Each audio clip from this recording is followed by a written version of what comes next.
Hello everybody. Today I am going to discuss a case of a retrocaval ureter with you all. Retrocaval ureter, you all know it's one of the very rare conditions that we come across in our urological practice. Very easy to make a diagnosis of retrocaval ureter in CT especially or in IVO especially because of the characteristic radiological findings that we have in retrocaval ureter. But this case is actually presented because this actually posed some sort of a diagnostic dilemma.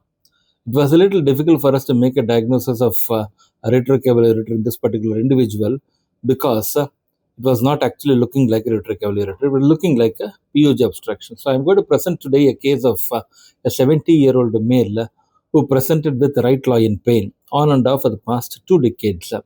Not so bothersome pain. It was just getting aggravated on physical exertion. He thought it would be like a spondylotic pain. So he was just carrying on with analgesics and whenever required some antibiotics and all that, conservatively managed for 2 decades with pain. Subsequently, when he came to us with an ultrasound report of a hydronephrosis, we got a plain CT done. That actually picked up the finding of PUJ obstruction. I'm going to show you here. I'm just running video of plain CTK. You can see a nice dilated renal pelvis. You can see here. Okay, so that is what it is. And then subsequently, we got one MRI done because this patient had a creatinine of 1.7, and this MRI showed again a picture similar to this. Okay, this is very characteristic. I'm going to pause here. And show you this particular finding. You can see that. See here, it's a nicely dilated renal pelvis. It's a hugely dilated extrarenal renal pelvis. And then you will see that there is an acute kink here. This kink actually should have made us think of the possibility of retrocaval ureter, but there was no demonstrable ureter running behind the IVC at all. So I thought it may be just a PUJ obstruction with a large redundant extrarenal pelvis. The radiologist had reported this as a ureteric stricture at the level of L3, L4 level, but to me it looked like a PUJ obstruction with a large baggy extrarenal pelvis. So with the provisional diagnosis of PUJ obstruction on the right side made, so I planned for a right robotic pyeloplasty. Now I'll run the pictures here. Yes. You can see intraoperatively all the bowel was adherent at the to the parietal wall. All the adhesions were released.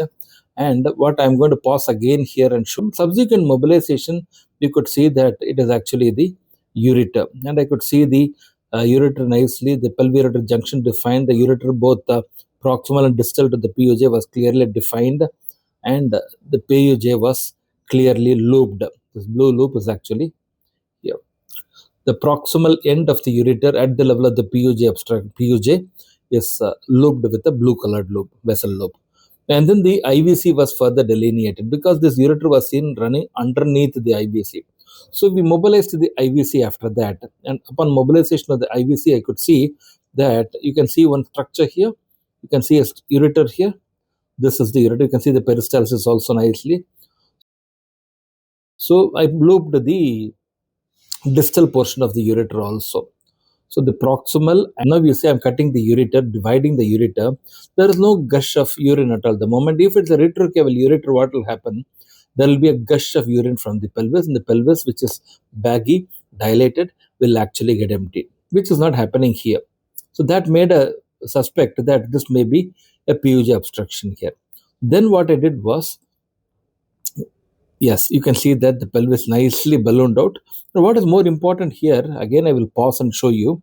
Yes, pause and show you. Here you can see that the pelvis is constricted here. You can see that the pelvis is constricted here.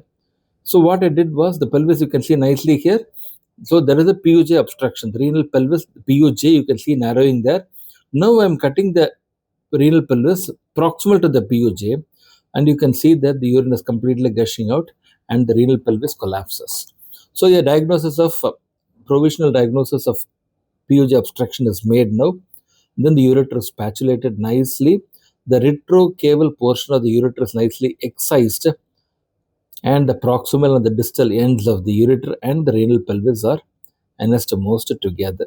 Okay, so that is what the piloureteral anastomosis is complete. The problem here was that the challenge here was that the ureter, you can see that there is a little atretic segment there, which I am going to excise in the end finally. So the ureter is now anastomosed to the renal pelvis. Why this particular case is presented? Because we all know retrocaval is one of the rare conditions that we come across in our urological practice. It's not so uncommon to see a case of retrocaval ureter. Yes, agreed.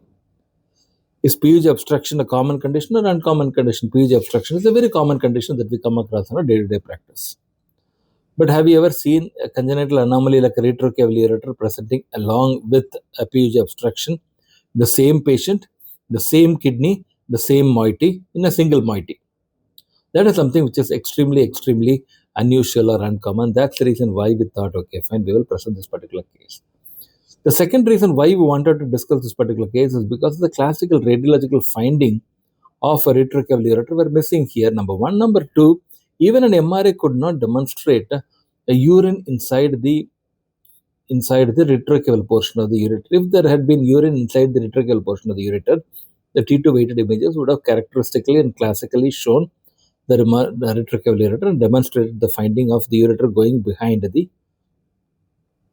inferior vena cava, which is also not seen here. So this patient had a retrocaval ureter along with the pelviureter junction obstruction. Then I looked at literature, how many cases are published. I could not, as far as I could see. So what we have done is we have anastomosed the renal pelvis to the ureter, nicely widely spatulated ureter. The atretic segment of the ureter is excised, and the posterior wall, this is what I'm doing now, the posterior wall is sutured now. Make sure that the knot does not come in between, the suture materials do not come in between. You get the camera a little close to the field where you are operating, so it becomes a little easy for you to do the anastomosis without much of a difficulty. So that's what we have done. Once the posterior wall is closed, the stent is passed, and once the stent is passed, the anterior wall is also completed. So that completes the piloureteral anastomosis. Just watch the video for a few seconds. The reason again, see, the huge advantage of using a robot is that it gives you the precision of anastomosis. You can actually hold the needle in whichever way you want. The problems in laparoscopic pylouretroplasty or pyeloplasty, it's not there in a robotic approach, because the robot you can actually turn the needle holder 360-degree all around. You can turn, and you can, with the highest degree of precision, you can place the sutures. It becomes easy for us to complete the anastomosis the same way as how you do in open procedure. I hope you like this particular video. Thank you for watching.